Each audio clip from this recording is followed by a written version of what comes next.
बिना सीमेंट के कोणार्क मंदिर के पत्थरों को कैसे जोड़ा गया? क्योंकि आज से लगभग 800 साल पहले ना तो सीमेंट था और ना ही आज जैसी बड़ी मशीन है।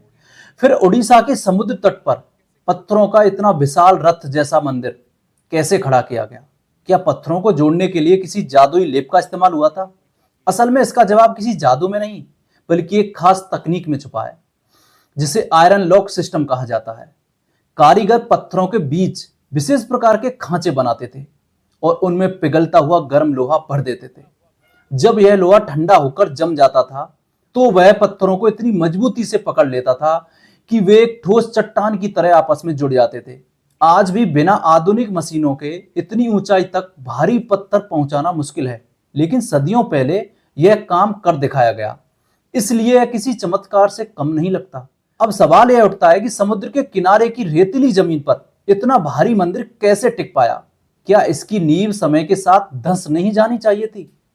इसके लिए उस समय के इंजीनियरों ने खास तकनीक अपनाई थी। नींव में रेत की कई परतें बिछाई गईं और बड़े बड़े पत्थरों को एक खास ढलान में इस तरह रखा गया कि पूरे मंदिर का वजन जमीन पर बराबर तरीके से बंट गया। इससे जमीन पर ज्यादा दबाव एक ही जगह पर नहीं पड़ा और संरचना मजबूत बनी रही। मंदिर के पत्थर सैकड़ों मील दूर से हाथियों और नावों की मदद से लाए गए थे।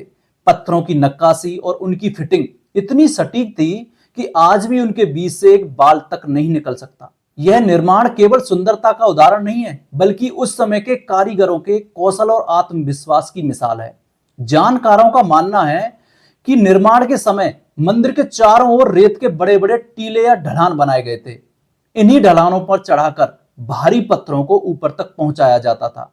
यह तरीका पिरामिडों के निर्माण से भी ज्यादा उन्नत माना जाता है, क्योंकि यहाँ पत्थरों के बीच घर्षण और संतुलन का पूरा ध्यान रखा गया था और सब कुछ सटीक गणना के आधार पर किया गया था। यह सब दिखता है कि 13वीं शताब्दी का भारत विशाल और जटिल इमारतें बनाने की कला में दुनिया से बहुत आगे था।